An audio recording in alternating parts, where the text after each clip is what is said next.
Thanks, Virginia, and hi, everybody. Sorry about the delay. I don't know why Zoom wasn't being cooperative with me this afternoon. And nice to see you, Merrick. I think we met actually a number of years ago, and it's nice to see you here. My name is Sean Meadis. I'm the chair of the of this committee, and I'm also a lecturer in community economic and social development at Algoma University and the director of Nordic Institute, which is a community-based research group affiliated with Algoma U as well. We also will have a placement student that I have for the next semester joining us later as an observer. His name is Joseph Fredden. I just sent him the link. I thought it was included in the email that I sent him, but it wasn't. So he'll be joining us. If you do see a request from him to join the meeting, that's who it is. And I know he's also excited to get to meet everyone.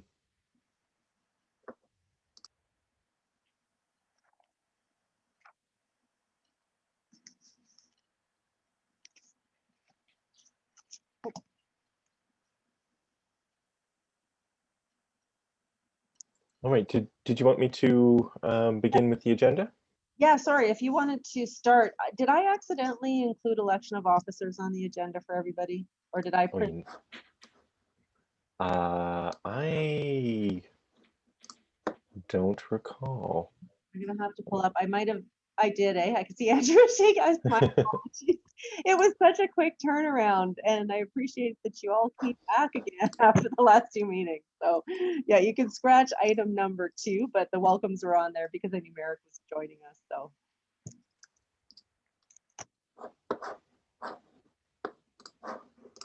great, I'm just pulling up the agenda.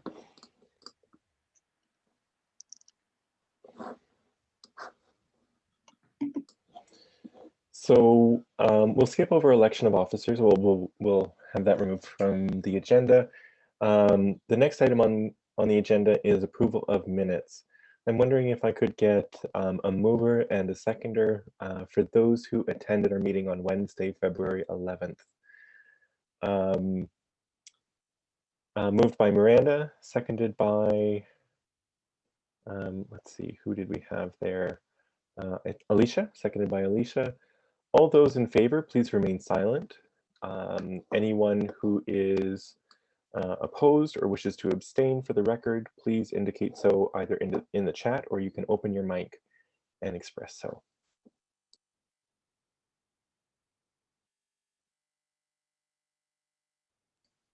Seeing none, the motion carries. The next item is a declaration of pecuniary interests.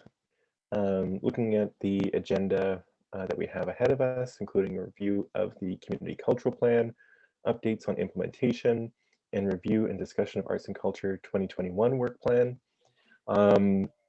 If there's anybody that has a conflict of interest, pecuniary interest, please indicate so at this time.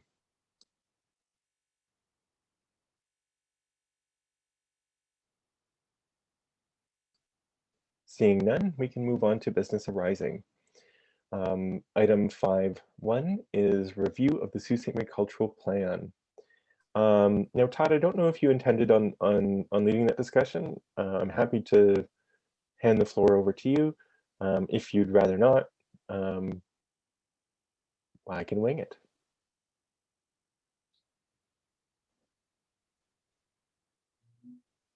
Virginia, did you want me to take that or just? Oh, sorry, or Virginia, I'm sorry. yeah, no, go ahead, Todd. You can take it away. So I'm guessing everybody had a chance to read over the cultural plan. You see there was 6 goals, 36 action items. Like, how much detail do you want me to go into here, Sean? Oh, actually, before we do that, I just noticed that Joseph has joined us now. We'll get him caught up on the introductions. Joseph, would you like to introduce yourself? Yes. Hi, everyone. My name is Joseph Fredden. and I'm doing my final semester in CESD 3-year program in Algoma University, and I'm currently doing my placement with Sean for helping the artist and the art and culture program in Susan Mary. So that's it. Thanks, Joseph. And one of the projects that Joseph has volunteered to jump on is one that stemmed from our activities last year for the Arts and Culture Action Team for Future Sault Ste. Marie, which was promoting promoting that folks buy local art and buy work from local artists and cultural producers. So he's already set up social media accounts that we can use to promote those the work of local artists, local businesses that are selling the work of local artists, and we'll share those with you once they're ready to launch. So, and thank you, Joseph, for doing all of that. You're welcome, Sean. And Todd, maybe what would help is if I shared my screen that just provides an overview of the cultural plan, and we can do a really high-level review. Everybody hopefully will have had a chance to look it over, but maybe we'll focus on the main goals, and if anybody has if anybody has questions, especially anybody who wasn't involved in the development of that plan, I think it's a great opportunity for us to discuss those as well. So bear with me while I try and make my computer cooperate.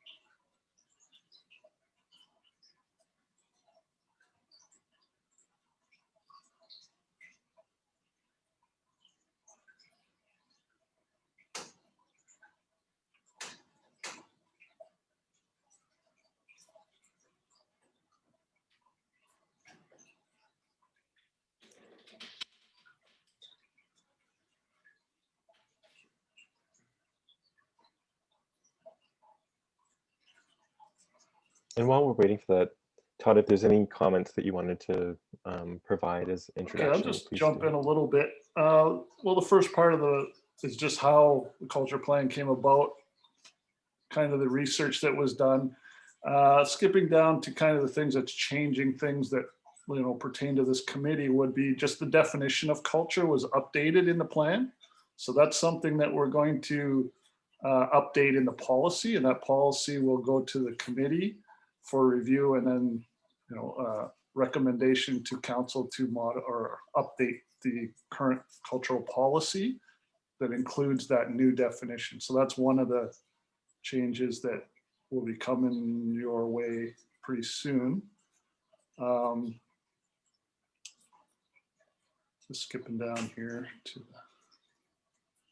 so there was the 6 main goals. So municipal support, and this is kind of going into, if we ran through this, kind of the update on everything as well. So I don't know if that document went out, Sean. I sent that to you earlier, but so we can just run through these. Let me just get up my other document here.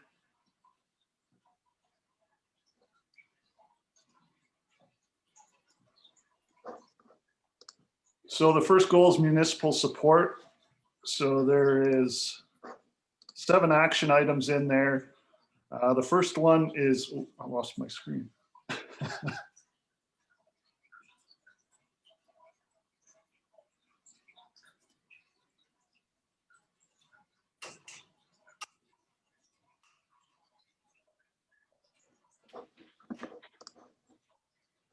So the part that Sean's scrolling through is kind of the process part of the creation of the culture plan.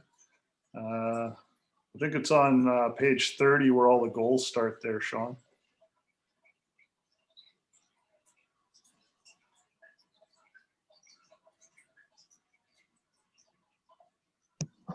On page 39 is kind of where the listing of action items start. Sorry, I'm just waiting for my computer to catch up. I am scrolling. I believe you. Yeah. Everybody saw the trouble I had when we were trying to fight with my laptop for the Excel sheet the other day. So here, the first goal we have is municipal support. There's a number of action items specifically tied to the types of support that the city of Sault Ste. Marie offers within the cultural sector. Some of those included increasing funding, such as through the funds that were distributed in the last two meetings, including the establishment of a dedicated full-time staff person to arts, culture, and heritage. I won't go through each of the actions, but we'll provide a general overview of each of the goals. Second was related to communications, which focused, one of the challenges that was identified was a sense that a lot of actors within the arts and culture and heritage sectors operate in silos, so are not aware of what each other are doing, and also that there's issues with audience development as well, that the general public is often disconnected from knowing what's happening and available within the community. So these actions related to addressing those issues. The next goal was with respect to indigeneity, and particularly recognizing and honoring the significant role that Anishinaabe and Métis peoples play within not just the history of Sault Ste. Marie, but its future as well, and its integrity to the arts and culture community. Goal number 4 looked at downtown activation, with a particular eye to the downtown being a locus of vitality, and building that sense of vitality and engagement and opportunities for engaging in arts, for beautifying the area, but also making it a dynamic environment through arts and culture practice. Goal number 5 was specific to youth, especially acknowledging the importance of mentorship and the development of opportunities for youth, of future artists. And then the last goal was with respect to natural and built heritage. This somewhat dovetailed with some of the focus on certain areas, downtown, but also adjacent areas, but also some of the work that's coming out of municipal heritage committees and policy that's underway at the moment. One of the things that the consultants actually added to the plan at the committee's request was an outline of the implementation, which is what we'll get into later, momentarily, that Todd's been and Virginia have developed the spreadsheet that shows us our progress to date, what priorities are emerging in the future. The implementation plan does identify estimated timeframes, at what point action should begin. General, you can see that the costing is not super specific, but we know what's going to be expensive and what's not. And also what city departments, boards, or committees or outside agencies may be involved or responsible for moving any of those actions forward. Are there any questions or comments related to the cultural plan?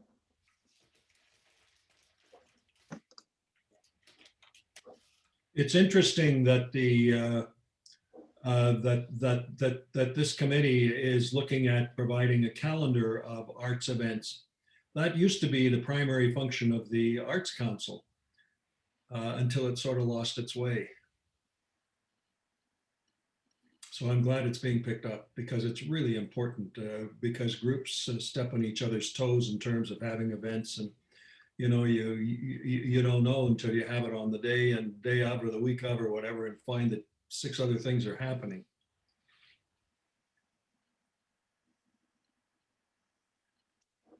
I don't know if you're going to develop an actual calendar. Thanks, Larry. Actually, Virginia can speak to that. Yeah, what they're looking at is tourism is looking at developing a calendar that'll reside on the tourism website. So different event organizers will have the ability to submit their events. So it'll be kind of a one-stop shop for whether it's tourists, community members, or anyone interested in kind of to find out what events are happening. So that's going to allow some flexibility for organizations to submit their information. That's wonderful. That's a wonderful development. While I think of it, though, let's not us forget to add Greyhound hockey games, because they tend to be one of the great competitors of all of the arts events across the. And I guess they're entertainment, so they're certainly part of the culture of Sault Ste. Marie.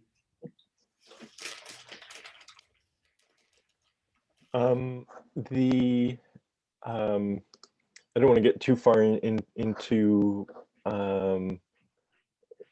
our next agenda items, is just until we are sure that everybody's had a chance to share anything that they want. Especially, I'm looking to Jane, Alicia, Merrick, Katie, and Larry. You've spoken to this as well. Just because I know the rest of the committee members were present during the development of the cultural plan. So we're in the previous iteration of this committee.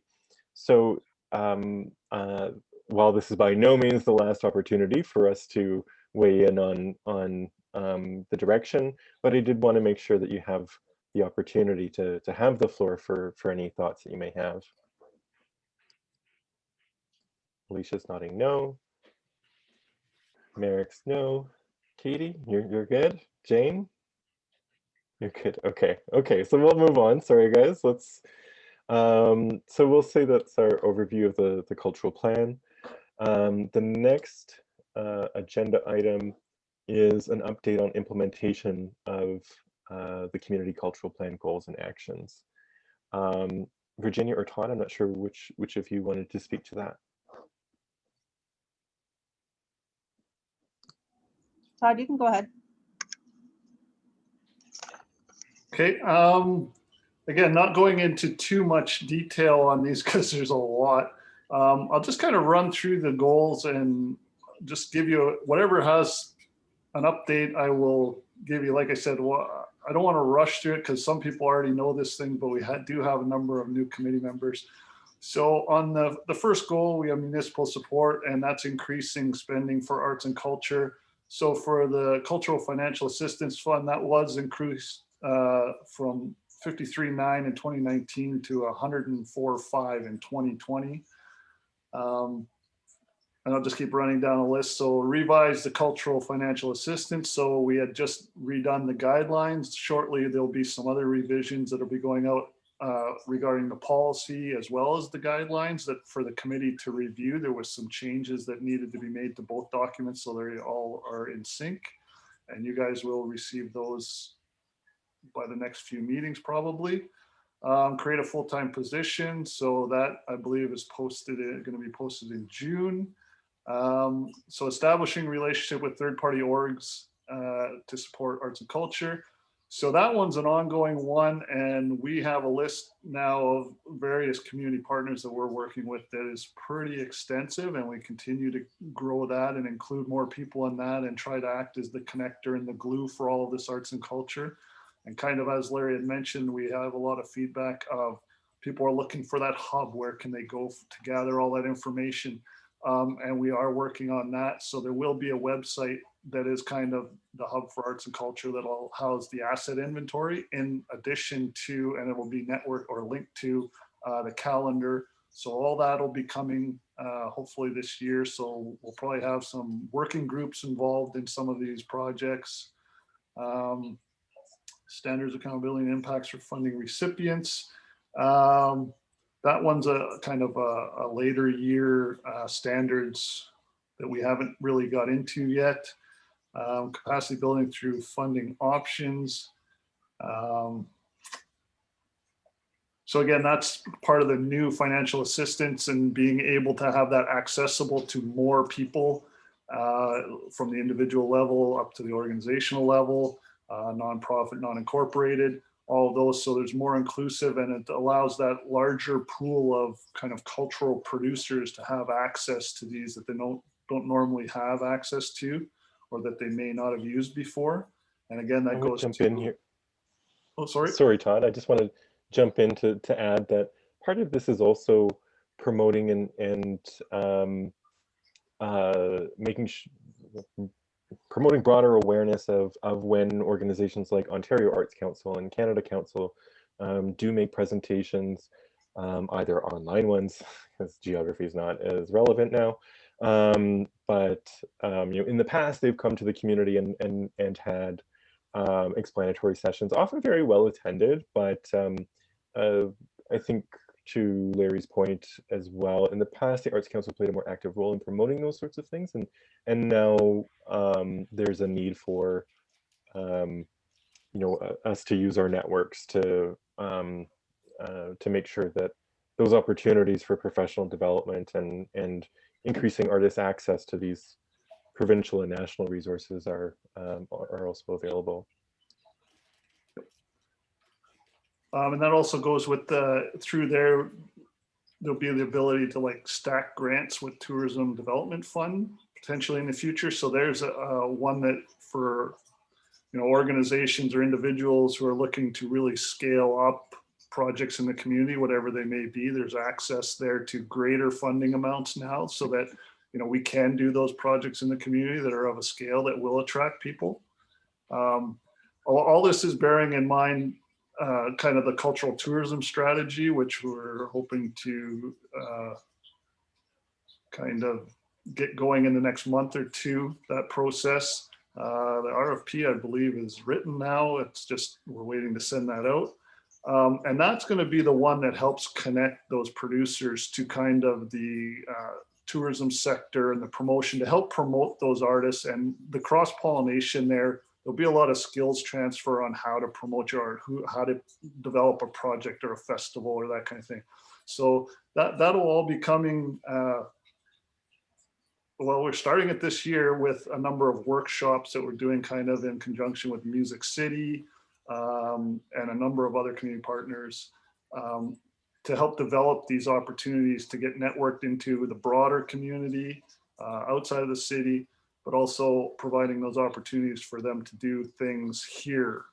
So that infrastructure piece is really big, so that, if say a musician needs a sound recording place, like we have that information, we know who to send them to, or they can select it from that asset inventory.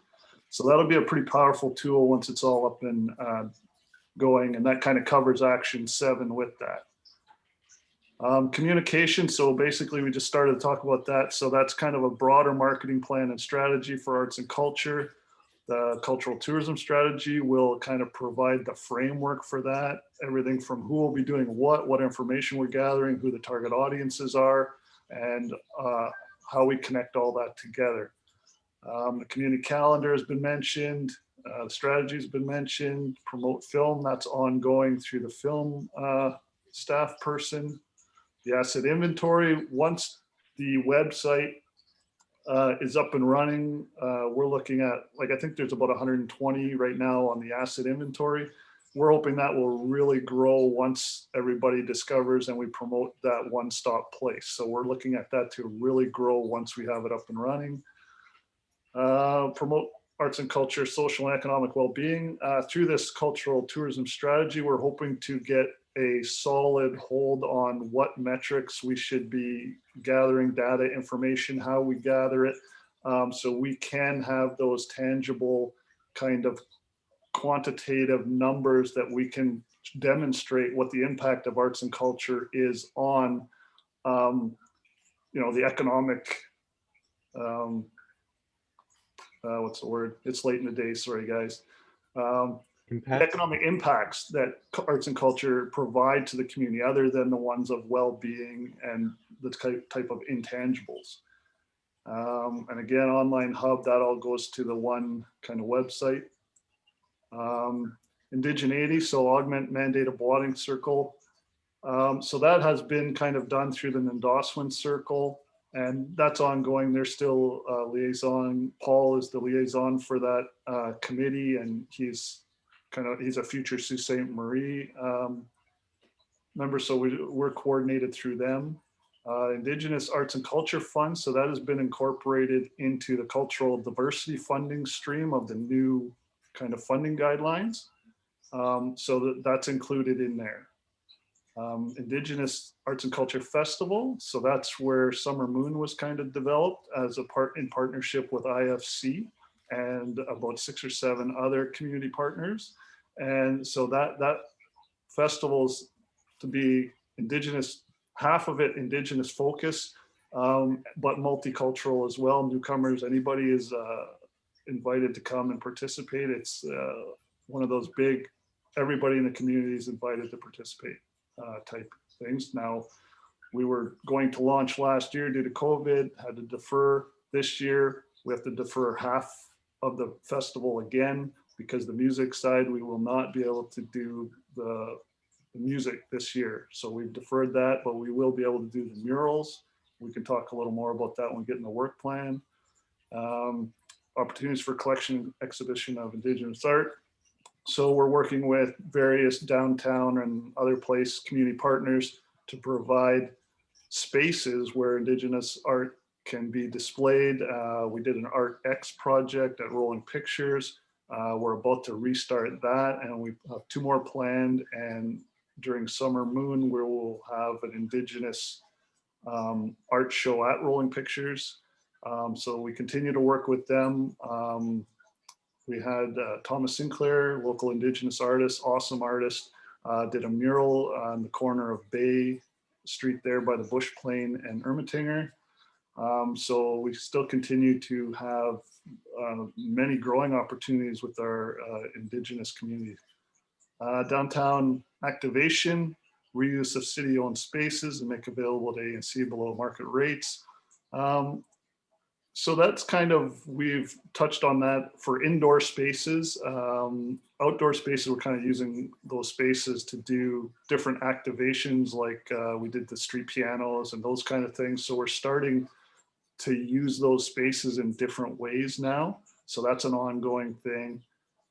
Tax relief for space owners, promote arts and culture below market value. That's got several departments involved. So that one, I would leave that to Virginia because I just don't have enough information on that one. But we have been, like I say, trying to use these spaces, just working with the building owners at this point. So if there's a tax incentive in the future, I think that is just a bonus. But you know, the owners we have approached so far seem to be on board, even if there is no tax relief. So that's a good sign. Established community foundation. So the Algoma Community Foundation was launched in April 2020. Sean could fill you in, I'm sure, much more completely on that one. So study for development of arts and culture community center. So that was underway by CDES staff in the city. I believe they did the research already on that, and there was an RFP process to assess the feasibility of a STEAM center. So that's science, tech, engineering, arts, and math. So that one, I believe, kind of got on hold because of COVID. So arts and culture policy development to address maintenance need and expand public art collection. So that's upgrades.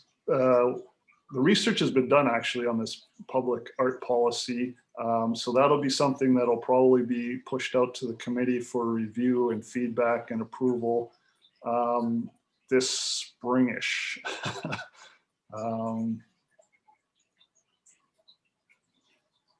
Programming in streets and public areas in the downtown. Well, we've covered that. We've done various different projects down there, from traffic box wraps to pianos to murals to parties. So lots of different things there, and policies to support action 6. So and that will be the creation of the event planning guideline procedures and applications, and included in that would be a busking policy. So these are all the policies. We've reached out to a number of partners to get feedback now on what are the snags, what are the barriers to putting on events in the downtown and that kind of thing. So we're getting feedback from them, and this is open to anybody that has feedback for this. Like if you want to ask your networks to send, like if they were planning to do an event, what were the barriers they encountered? Now is the time before those guidelines are written to kind of get that feedback. So we've been sending that out through all of our partners, doing it through the Music City, just trying to capture as many kind of the barriers so that we could either work around them or address them in the new guidelines. Youth, create mentorship opportunities. We roll that into every project that we're doing. So we have many partners, all levels from elementary to post-secondary. MIAC is an awesome example. So just anything we do, we try to have that mentorship piece in it. And that's not just always youth, but it's a heavy focus on youth in most of the activities we do. So eliminate barriers. And we're kind of doing that, working through all the community partners. If there's specific needs, usually we can find a partner that can help us facilitate through that. Age appropriate programs, community partnerships. So again, same thing. My power. So for the MIAC enhanced their power, like that's where we included them in the Summer Moon Festival, as they're actually a partner in that and have a say. They support one of the projects within there that they get to actually participate in and get mentored and do their own artwork on a wall as well. So including them in that process and kind of how that's all developed, how we get funding, how we go out and secure, whether it's materials or supplies or equipment, or just how do you go about developing these things and what are all the processes involved in that in the community. And we are developing, we have for music workshops developed that we'll be delivering this summer for this, and we're looking also to start developing that for visual arts. Community financial grants with priority. They're included in there as a priority group. Youth is one of those, so they get additional consideration when the projects are reviewed. Natural and built heritage, continue efforts to beautify, animate, and activate the waterfront. So that's, I guess, part of the city master plan and the city planning division and Shape the Sioux and all those initiatives, plus the stuff that we're kind of doing. All kind of play into that, and that's kind of a larger scale project that's an ongoing one. Development guidelines for waterfront development. So that's again developed in collaboration with the city planning and various other community partners and stakeholders. So that's kind of a big one. So that one will come a little later. Again, greater connectivity from waterfront downtown. As far as we're concerned in arts and culture, we do that through public art installations, murals, activities happening all up and down Queen Bay, all along the waterfront from the Bellevue Park down to the locks there. Recognize and protect historic neighborhoods. So that was all covered under the city's master plan and Shape the Sioux project. Codify intangible heritage knowledge and as part of conversation and a protection strategy for natural and built heritage. Again, that's a city planning, a heritage committee, a community stakeholders all involved in that to come together to help kind of document that and figure out what should be included in it. And heritage trees is pretty straightforward. That's just would be a policy developed by different city planning and works divisions. So that is the update. Thank you, Todd. That was a marathon, and I appreciate you leading us through it. Are there any comments before we move on to the next part of this builds on that update? to review and discuss the work plan for the coming year.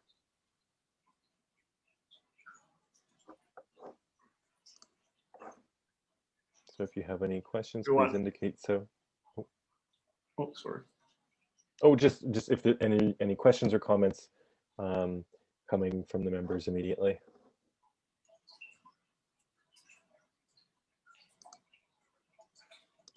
Just an observation, and it's one that relieves me greatly. We're a sounding board. The committee is a sounding board to policy that is being developed internally by staff with the city. And I gather then you're presenting the policy to the committee to vet and give feedback and some kind of formal approval as a group. And if we have suggestions, we can make them, or changes, you know, that staff and everybody thinks is reasonable, that can happen. Is that in a nutshell sort of what the committee's about then? I would say I'll go to Virginia after this, but I would say that yes and no, in that yes, we do provide that function, but we're also expected to participate in the development of the policy as well. And that was something that both groups did previously in the previous term, particularly with the development of the cultural plan. Now, obviously, we had a consultant come in to do the major legwork of the consultation and those sorts of things, but the committee played a very active role in shaping that plan, and I think it's expected that we play an active role in developing much of the policy that has yet to be developed. Virginia? Yeah, so just building off what Sean said, the cultural policy has been written, and every few years there's a consultation process and the committee has input and it's revised. This year we have a new cultural plan. There's been a lot of changes, so there are going to be revisions. So that's where we, you know, ask committee members to provide their feedback. We'll do the edits, and it will really be getting your insights into making sure that we shape that policy to match the direction that we're moving in.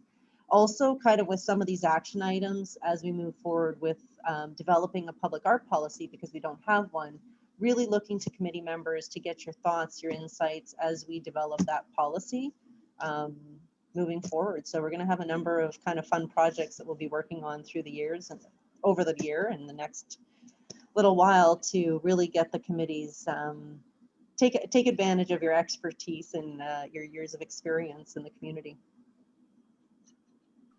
Nobody's getting off easy. It's not going to be as bad as it was the last 3 weeks. No. But I think when we go through the work plan, that's when we can discuss a little more kind of the working groups that we're hoping will form from various parts of the committee based on expertise in those areas. And feedback would be greatly appreciated. Like, I know a lot of the ACAT members, we used to really lean pretty heavy on you guys for a lot of this for vetting and just coming up with good ideas. And, you know, you're very good at finding the holes and or if we missed anything. So that's what we're hoping you guys do. Don't be shy like when we're doing this. So we're looking for that. And just to kind of add in, you know, for us, just the last process over the last 2 weeks, there was great feedback that we got from everybody that, you know, as we went through this process, you know, it jotted down a lot of ideas. So I'm excited to take that feedback and work with everybody as we really fine tune the cultural financial assistance application, the scoring mechanisms, and really, you know, develop that to get it to the point we want to be. So it's that type of feedback that we're looking for, and, you know, as we move forward with a number of these initiatives. So Virginia or Todd, just with respect to the last 2 weeks, is there policy in the works that you have or could share? I missed the first meeting, so I couldn't be there. So I don't know whether you talked about it or not, but policy on, you know, giving the grants? How do you weigh them and judge them, and you know, what are our priorities? I can speak to that a little bit initially. The guidelines that we have currently, those were the ones that were distributed by email at the I guess inauguration of this year's committee. So those were the guidelines that the Cultural Advisory Board, well, sorry, no.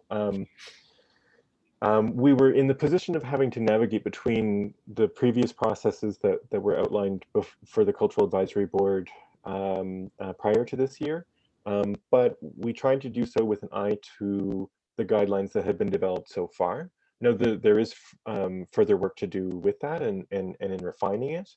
But what you saw in that initial agenda package, or I should say I don't know if it was an agenda package or it was just resources that were distributed to the committee, that's the starting point for that future policy, but there's more to come. Virginia, did you want to add to that? No, I think that was a good summary, Sean. Just this really was a transition year as we're trying to move to the new system, and you know, just the way that the timing was, it was just really difficult with the new committee and the transition. So it's going to be taking that, and I know that based off the feedback, we're going to have a number of tweaks to do to the guidelines, and then really looking at how we develop that application form. I do have the preliminary draft of the application that was done when the original guidelines were done. So they were done kind of at the same time, going back and forth. So that'll be, we'll tweak the guidelines to get those in order, and the rest of it will be supported through that application, I think. So I want to go back and make some changes to it, and then, you know, that'll go through the regular processes from there. And so everybody will get a chance to kind of wade in on that. So yeah, there's quite a few opportunities for the committee members for policy and procedure this year, if we want to get into the work plan. Yeah, Larry, did you have a follow-up? Yes, I think it would be good for us to discuss the policy applicable to grants before we get too far away from what we stumbled through last week and the week before. In other words, it would be a timely discussion. And I think that speaks to some of the working groups that you might have in mind. Is that right, Todd? Maybe we'll move on to our last, well, it's not the last item on the agenda, but the last substantive item, which is the review and discussion of the work plan. Now, I don't think I have that document. I'll stop sharing my screen if you'd like to take over there. Okay. I'm not sure how to share that, but you can also email it to me and I can share it. Okay.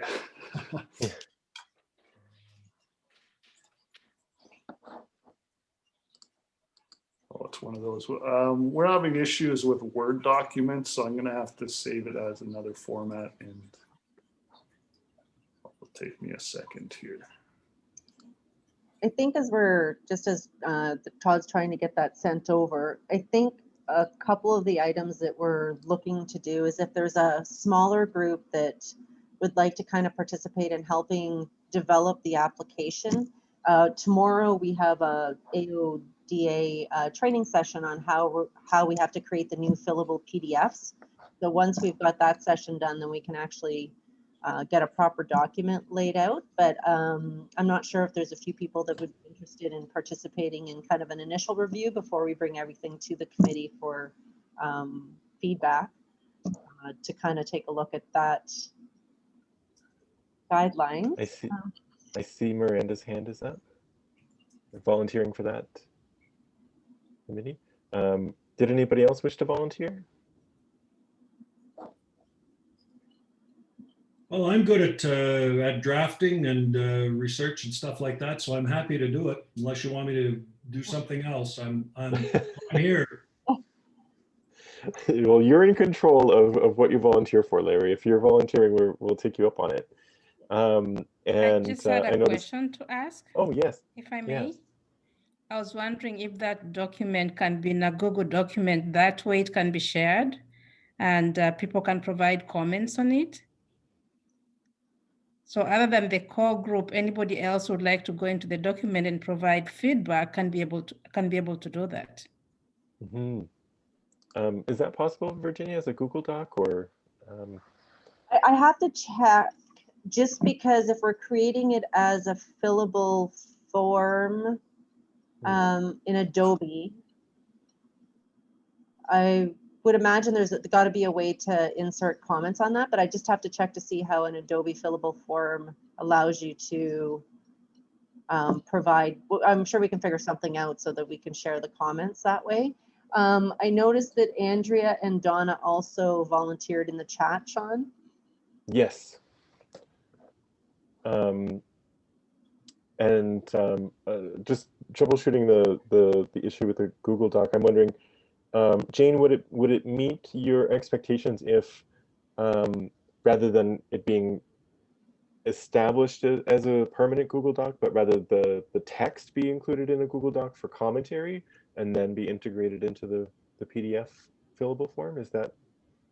Yeah, I was just thinking now that we are all working virtually, having an easy access to the document, that would be the way to go. Perfect. Okay, so we can start it that way, just as a means for everybody being able to comment. Sean, yes. who all volunteered? Andrea, Donna, Miranda, Larry. Was that it, or Jane? That's it. Jane, did you want to volunteer for that as well, or? Yes, and Jane. So far. Read and write at the same time here. Oh no! I'm writing too. It said that, Sean, you should have it by now. Oh, I do. Apologies. Well, thank you everybody for volunteering. Yeah, and the only reason we went ahead is because when we designed, we were laying out the guidelines. It just made sense to do the two at the same time. And we had a couple changes, of course, along there. So I'd like to update that just so they kind of make sense out of the gate, and then everybody can kind of have an input and add, or we can change from there. In a Word doc, like, everybody can go in and just track their changes, and we'll be able to see who's doing what. But in the final application, we're hoping it'll be all digital and online. So we have to make sure whatever we create translates to that, right? So we have to have the ability to make it all kind of fillable online, and that, I think Virginia mentioned that, but so do you have the plan there, Sean? Oh. Is this Virginia? Yeah. It's Katie. There is a way on Adobe that you can add comments. Okay. But I think you have to have the Adobe package on your computer. Yeah, that's what I was worried about. I wasn't sure. I know in the past I've tried to do certain things on Adobe, and because I just had the basic reader, I wasn't able to do certain things, but I'm sure we can figure out some way so that we can track and capture everybody's comments as we work through the process.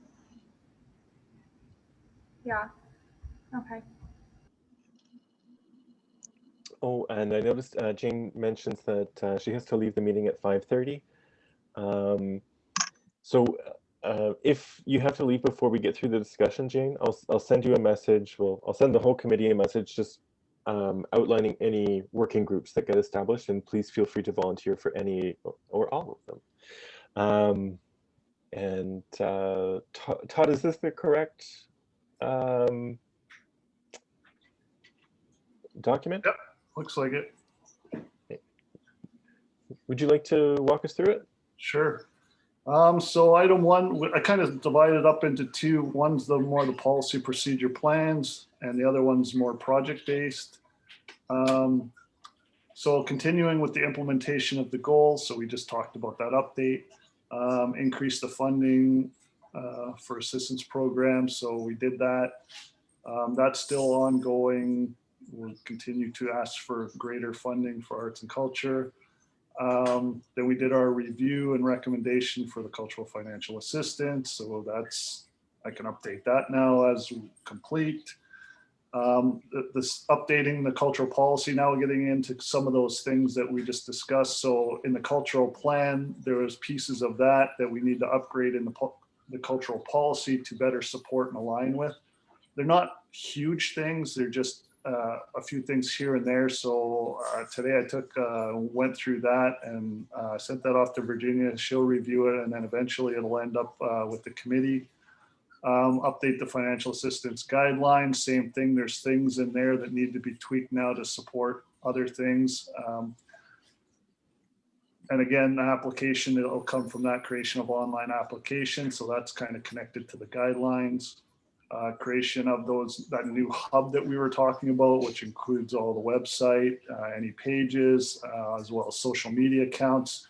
So that I'm not sure how we're going to work that. Like you were saying, your student there had already initiated some, but we can connect all these. Basically, the website's going to be just a data hub, right? With links to everything. And just to clarify that, Todd, this isn't for the committee at large. It's really for that specific project to promote buying local art, particularly during the pandemic. Okay, yeah, and we'll connect that too. Right, so it'll have a link in there to promote things through there, because that's kind of the purpose of that one stop there. As we discussed, public art policy, a busking policy, and an event planning guidelines and procedures, application process. Sorry about my dog, somebody must be at my door. And then completion of cultural tourism strategy. So that's kind of on the policy side. So there's quite a bit of stuff to dig into, and we can make a number of different working groups for these depending on where everybody kind of falls. Was there any questions about any of those, or? Okay, keep moving. And on the bottom here, we have more of the projects. Now, some of these are carryover from last year. Just we ran out of weather, and we had a bit of a late start due to COVID. We weren't quite sure what was going on at the beginning there. So review and restructure Summer Moon to support the activities during COVID. So we're well underway on that. If anybody's interested, you can always use some hands there. This year we'll be, as I mentioned, proceeding with the mural component. But there's still a ton of planning for next year when we kind of launch the thing proper. Just some leftovers from last year. We have the basketball court murals at the Greco pool that still need to be completed, and the Jamestown basketball court, which we will more than likely do with Art Speaks. That one was a pretty successful one, so we're looking at doing that again. The Pall Mall Alley display panel project. So that's, we do that, well, semi-annual or once a year, depending on situation. So that we're hoping to do in the spring-ish, maybe summer, if we can do a switch over kind of to coincide with the traffic box wrap projects with the college. We're looking to kind of align those a little bit. Continue Art X projects. I talked a little bit about that. Potentially doing another one in April, and then the one in June, and then carrying those on kind of a bi-monthly basis. Traffic box wrap, we're looking at, again, we're working with the college. They have students that are working on those, and we're looking to kind of unveil last year's and this year's. Last year, there was no traffic box wraps due to COVID. They got behind other projects, just stuff you can't help. So that one's in progress. We're looking at maybe opening that one up to people actually painting on the boxes. Maybe a seniors project with that. So just to kind of provide those opportunities within the community for all demographics. So creation and music sector professional development business workshop series. So we've already started that with kind of the ones that are the Music City ones that are online right now. But we're hoping to have the in-person ones, but there's a plan B, it'll be online if we can in June. Creation of downtown artist market. So as part of Summer Moon, that's one of the components. We may or may not be able to do that in June. If we don't, we're hoping to do it kind of as part of Culture Days, where we open up and allow artists to come down and sell their stuff with no fees. An underpass mural project. don't have a ton of information yet. That was just an idea. So that one's still got a lot of work to do. Same with creation of a 3D public art installation project. We have talked with some of the folks, instructors and whatnot from Algoma U about possibly doing that either with students or other artists in the community. So that one's still kind of in development. And a couple more kind of finish off the mosaic mural project. That's at the John Rhodes Center. So we're working with, I think there's high school kids, other communities like Art Speaks, a bunch of different community partners had produced and painted, I think they're 4x4 canvases with a certain color scheme that will all be put together inside of the John Rhodes as an installation art piece. Continue the fish mural, an installation down on the waterfront. That's by the little bridge there that goes over towards the canal. So keep adding to that during Culture Days. And then continue developing with all the partners and the local artists and everything, Winter Lights Project. And that would be late next fall into the winter. And that is it. Todd, just a quick question, particularly on the projects, programs, and activities committee. I'm wondering, especially since many of these are yet to be initiated, I'm wondering if this is also an opportunity for members, I mean, not right now, but I mean, you know, this subcommittee is an opportunity for committee members to get involved in helping to identify and shape these types of initiatives and projects, that it's not so much just about actualizing existing plans, but also developing, like identifying other opportunities and developing new collaborations and those sorts of things. Is that correct? Oh, I think so. Yeah, that's what we're looking like. This is, and it was kind of touched on, this is not supposed to be like the city dictating all of this. We're working with these projects with community partners. So the ones that we have kind of listed in there, and the various one, there's a number of them. Those are the kind of projects that they kind of wanted to do, or that they like. It's an opportunity where more of the artists can jump onto, right? So it's almost like a leaping off point, or a point of connection for them to get kind of all together with artists, either similar discipline or they, you know, similar interests, whatever, where they can start to build these things themselves. We're acting basically as facilitators, just to kind of blow through and figure out what all the red tape are, because a lot of these organizations, as we discussed, are not in the best financial shape. They don't have enough staff, and there's issues like that. So for them to kind of undertake the development of that, like full on, it's a scary proposition, and a lot of them kind of shy away. So if we can kind of help with all that red tape and blow through and find out what all the issues are and kind of develop that product, when we're done, then we can hand off different pieces to the different partners, right? And then they take that forward, because now we've defined exactly what would be needed from them. And can they handle that? Yeah, okay, well then you can have that piece, so then you take care of this piece. And then it's a community thing, and it evolves from there, however it evolves.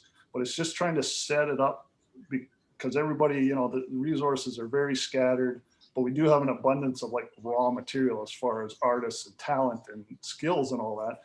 It's just how we got to bring those together somehow, and then build that platform. Once it's built, then it's the stage is there, as it goes where it goes after that. It's just that initial kind of, so any input on this stuff's great.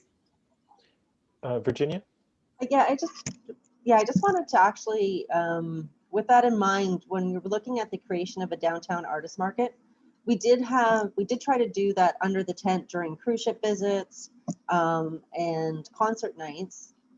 We're not going to have any cruise ships this year, but looking to see how, I think that's something that we can kind of do COVID friendly if we set it up the right way. So if anybody has any suggestions or ideas on how we can really support that sector moving into the summer, we can start planning on, you know, whether it's once a week or regular time.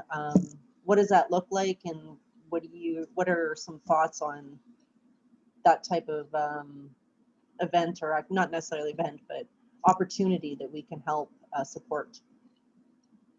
Yeah, think of it as this is kind of a framework, but everybody gets to put on what goes on the frame, right?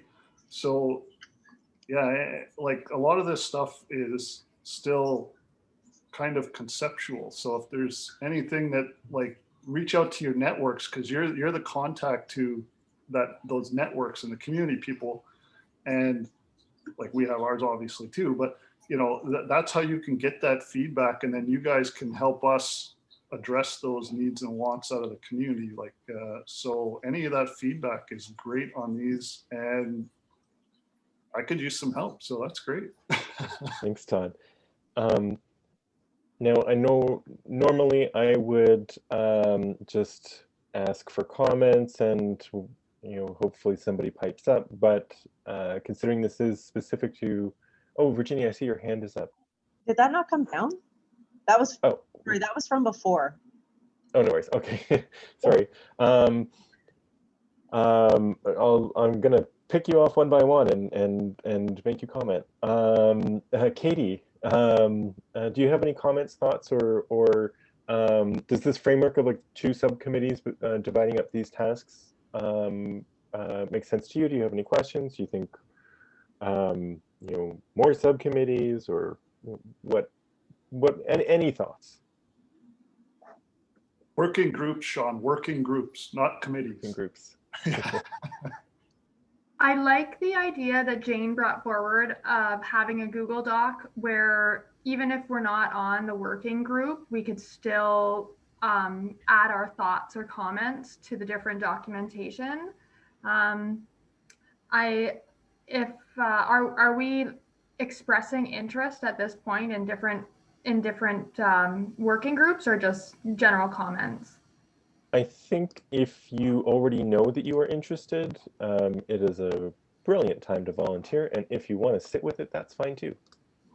I like policy and procedure development. So the public art policy, the city busking policy, and the city event planning. I'm interested in participating in that working group if that's okay. And then when it comes to any of the actual projects, that I'm happy to participate as and when the committee needs assistance, or when different organizations need an extra set of hands to help run the event smoothly. So I'm looking forward to this, and I will provide comments as and when in the Google Docs, or however we decide to do that. Thanks, Katie. Thanks. Miranda? I'm interested in the sounds of both of these working groups. So choosing one or the other, I'll have to sit with that for a little longer if that's the case, but I definitely do see things that I'd like to kind of a la carte help with. And I'm wondering if being on one or the other means that you can't help out, kind of pick and choose here and there, or if that's too complicated, or if it's welcome. I think that's, if you can help on both sides, I think that's fine. I Alicia? do. Oh, sorry. Back to Miranda. Sorry. You're not done. Go. Sorry, I do think it makes sense just to split them, although I do see areas of overlap between the two, especially where it comes to policy that governs like recurring events. So. Larry? This is a big mouthful. This is a big chew tonight. It's obviously going to take some thought. I've volunteered for one committee. I live down near a working group, pardon me, a WG, not a C. I live down near the waterfront. I live in some of the condos that are sort of behind the library, and I'm really interested in what goes on the waterfront. It's just amazing, the growth of community use, and I think it's a palette that we can work on greatly. And I'm really excited by this project that in the March Spring Street area that's going to give more access, and how it would be used. I don't know if we're involved in that, but if something comes up in that area, I'd be very very happy. I do have experience in, past attempts at trying to do things. I can tell you what worked and didn't work. And there's a big picture item here I haven't seen, but you can tell me, perhaps Todd or Virginia. Has anybody been in touch with our member of parliament and our MPP, particularly the MPP, I think, to see if they are conscious of provincial committees that deal with arts and culture? We had, I think right away comes to mind is Russ Ramsey. Went out of his way, this is years ago now, but he went out of his way to make sure that somebody from Sault Ste. Marie, from his riding, was on every one of the cultural committees. And it's something I think that's often overlooked. But they have money, they have all kinds of resources. They've developed policy, they've got experience of what's worked and didn't work in other communities and so on. So it might be worth sitting down with Mr. Romano, for example, although maybe you've already done it, and that's really the point of my question.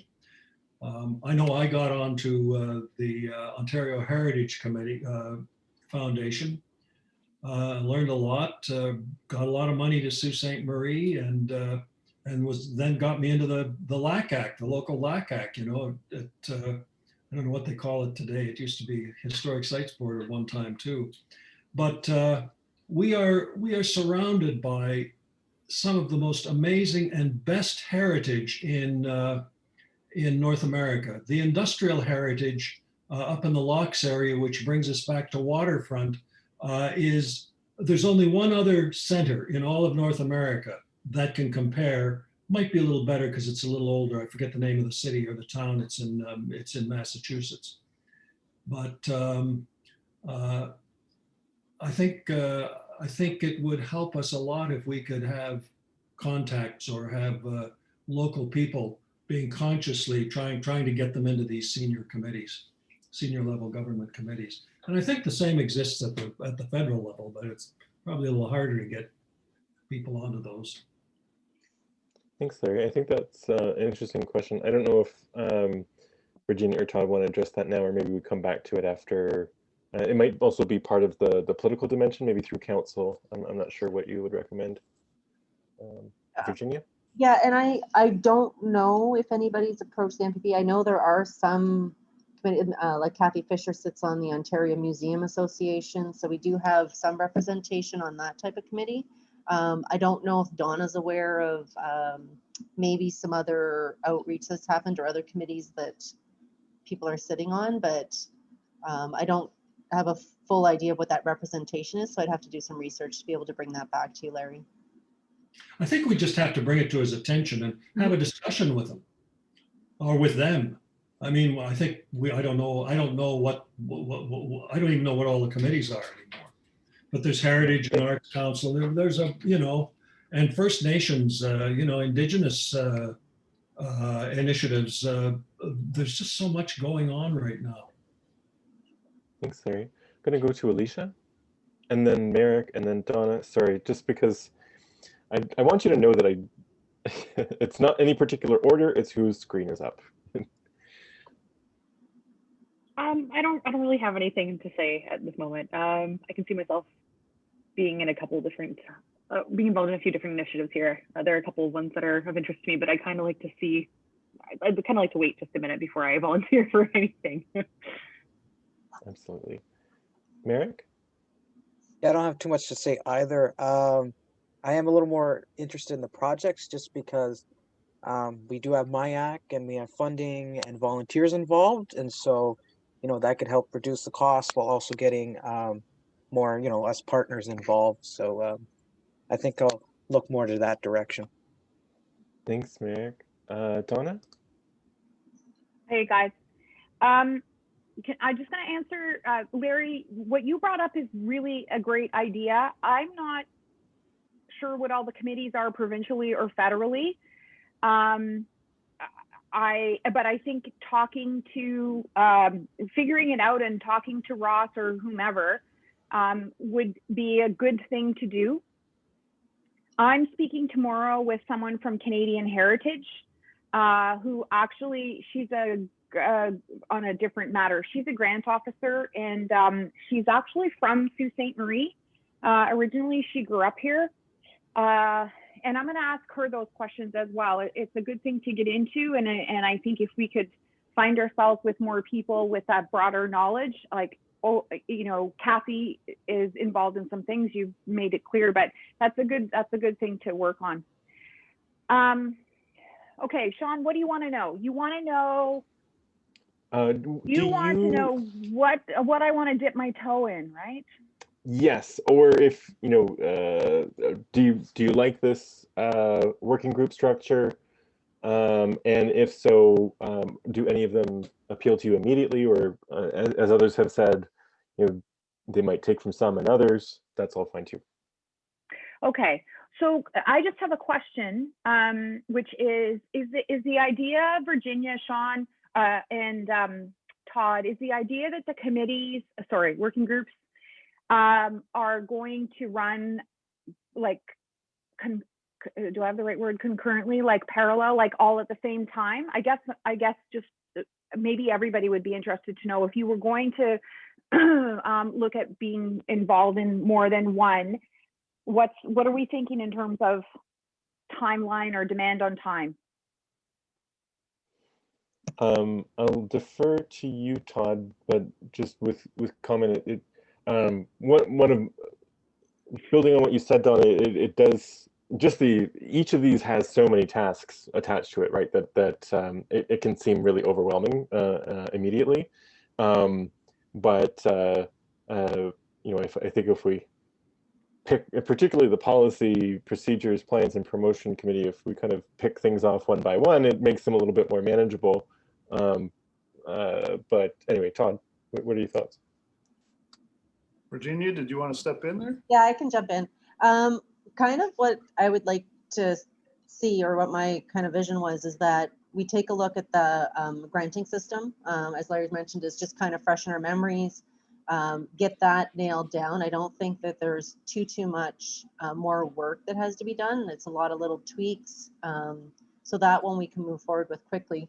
We do have some research that we've done on public art policy, so while that's happening with committee members in the background, we can be working on some drafts, some samples that we can then take to the committee to start the public art policy. A number of the event stuff, those things sometimes are happening kind of simultaneously, but I would think that we would start with the grant applications, move into public art policy. Busking and some of the event related stuff, a lot of it's there, but it's just getting some more input before we finalize everything. So that would be working through them in the order they're listed there, because I did list them kind of in order, that you can just jump from one to the next to the next to the next, and it can be that same group just that wants to work on policy, right? So they can be concurrent, and there's overlap between some of them, but I would look at it like Virginia had mentioned, do the big ones first, do the kind of the ones that are the overarching policies. We get all those, and then you get down into the weeds a little further, as with the public art, the busking, and that kind of stuff. So kind of just running through them the order they're in. That's the way it kind of laid this out. So does that help? Just to jump into, on the cultural tourism strategy, there is going to be a consultant that will lead that process. So really what it will be is when they do the public engagement sessions, or they reach out to get stakeholder engagement, it would just be reviewing it and providing your feedback. So that one's not going to be, you know, ongoing committee meetings. It'll be the committee providing feedback to the consultants as they develop the tourism strategy. Okay, awesome. Sorry, Sean. Oh, go for it. I was just saying. Oh, okay. Okay. Yeah. Okay. You know me. This all makes me so happy. It just makes me so happy to be working on this. Like, I can't even express how cool it is. So I'm like pretty much game for anything, but I am very interested in public art policy. I am very interested in the cultural tourism strategy.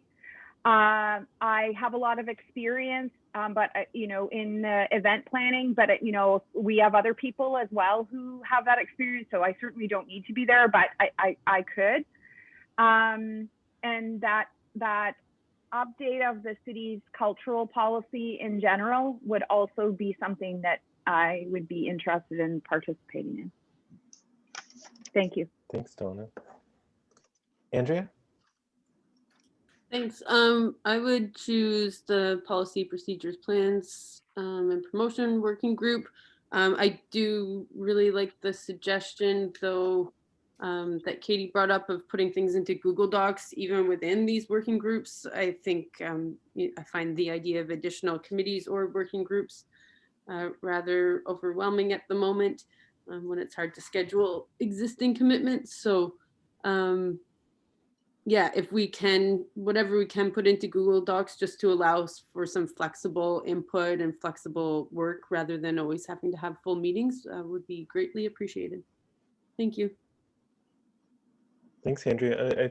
I think that also speaks to a general sense that I'm getting across the board here, is that most folks don't have a particular preference for one or the other, interested in some aspects of some, other aspects of others, can't necessarily make every meeting just because we're all volunteers, blah, blah, blah, blah, but also really excited at the prospect of being involved.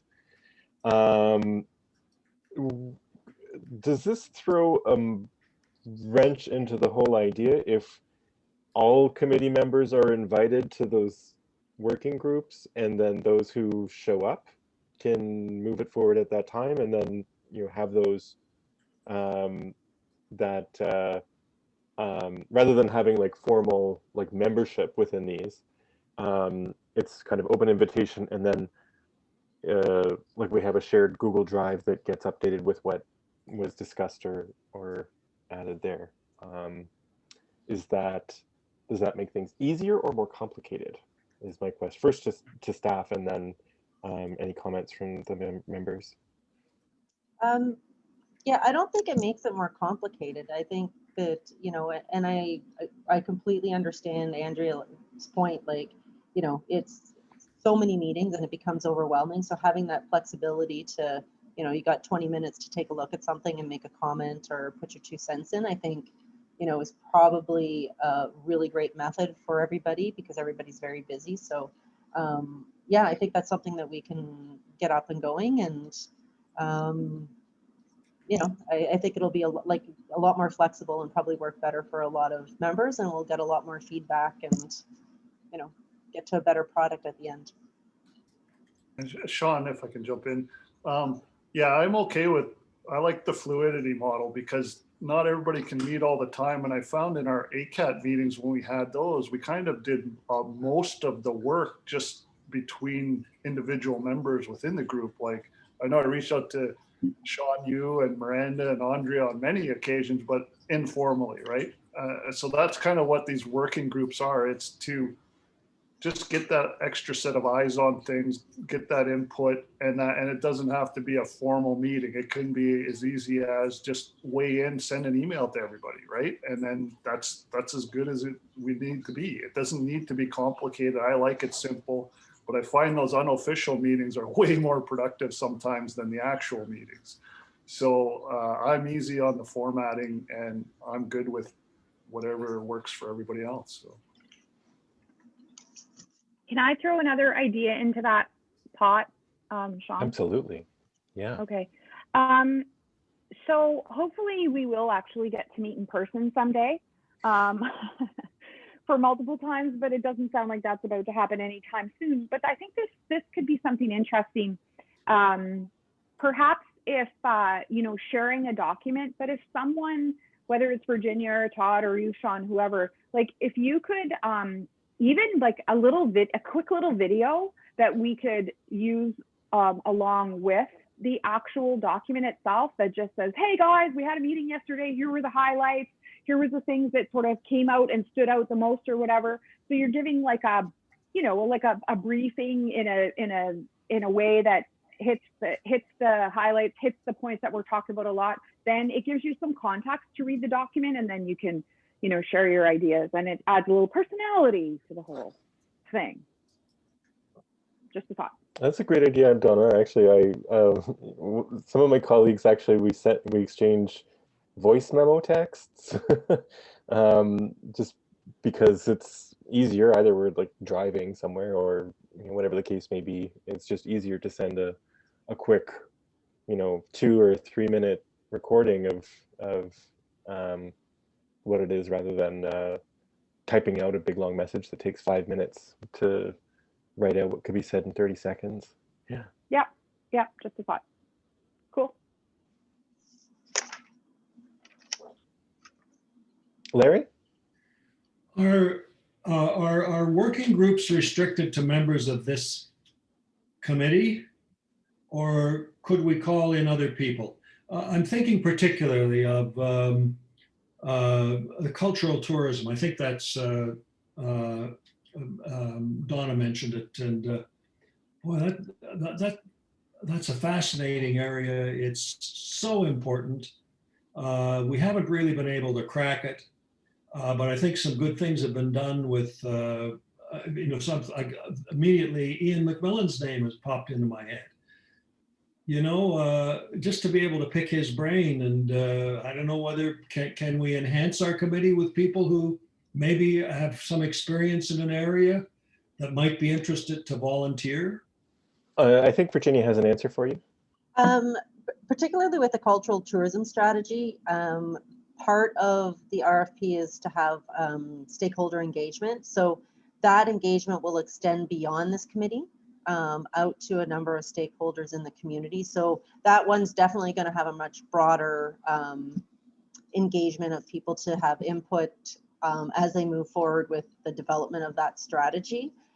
With regards to some of the other committees, that's something that we can definitely take a look at, and having different people potentially involved. It's just, and we'll kind of deal with those on a one-off basis, but something as large as the tourism strategy will have a much wider net for engagement.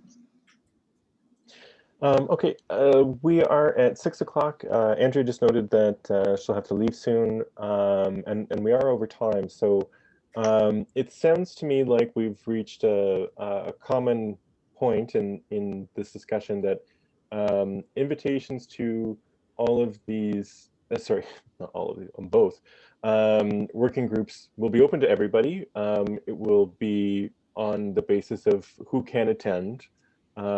Working groups don't abide by the same rules for quorum, but there, of course, there's an expectation that whoever's getting together to work on something, they're leaving something for the next group to pick up, right? There's either minutes or there's a documentation of what's been achieved, so that we can all jump in when we're able to. Is that a fair summary of the discussion so far? Maybe just nods up and down for yes, side to side for no. Okay, looks like mostly people are in agreement. So does that is that a good answer for you guys, Virginia and Todd? Yeah, we'll move forward. Great. Yep. No, I think that's good, and it'll work. We'll figure it out as we go too, because it is a bit of a different process than we normally do. So I'm looking forward to it. Wonderful. And we can figure out something around the document sharing, whether it's Google or Dropbox or whatever, just some way that we can all kind of keep on top of things throughout the week. Sorry, not only we're meeting weekly. Anyway, it's been a long day for all of us, I'm pretty sure. Any last items on this before we move on to our final, I guess, closings?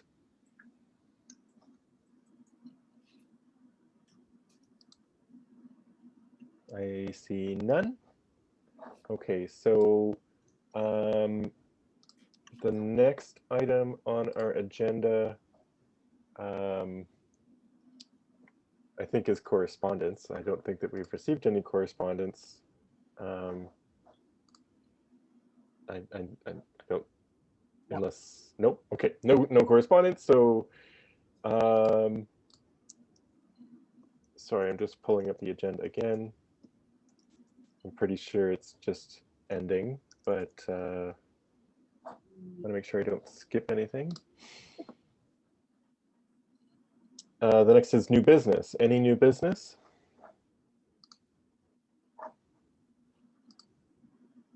Seeing none, next item is next meeting. Wednesday, March 17th or 24th, 2021. So, Oh, sorry. I was just gonna say, the only reason I had that on there is originally the 17th fell during March break. Not sure if that's an issue for anybody, so that's why I put the second date out there. Our meeting would normally be scheduled that third Wednesday. Is there any, does it matter to folks? Is there any impact on your schedules? Any preference? See a lot of, oh, Katie? I do have a meeting scheduled that day at 4. I might be done by 4:30, but if I'm late joining, is that okay? Yep. Of course, yeah, Okay. absolutely. And this goes for all members. You are you are a duly appointed member of this committee. You are entitled to participate. We don't lock you out.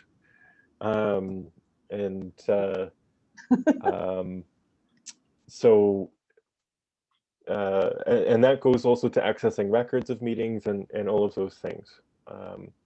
So feel confident in knowing that you're welcome to join whenever you are available. Okay. I think Donna noted that the 17th worked better in the chat. Yeah, that. So we have a preference for the 17th. It can work for Katie. She might be a little late. It seems like the 17th is generally good with everybody. Okay, we'll go with the 17th. All right, now we are at adjournment. Can I have a mover? Moved by Miranda, seconded by Katie. All those in favor, please stay silent. And otherwise indicate your abstention or opposition in the chat or by opening your mic and saying so. Great. We are adjourned. It's always lovely seeing you all. And yeah, if you have any questions of me, feel free to get a hold of me. And many thanks also to Virginia and Todd for keeping us moving forward on all of these plans. Thanks, guys. See you later. Bye. Have a great few weeks.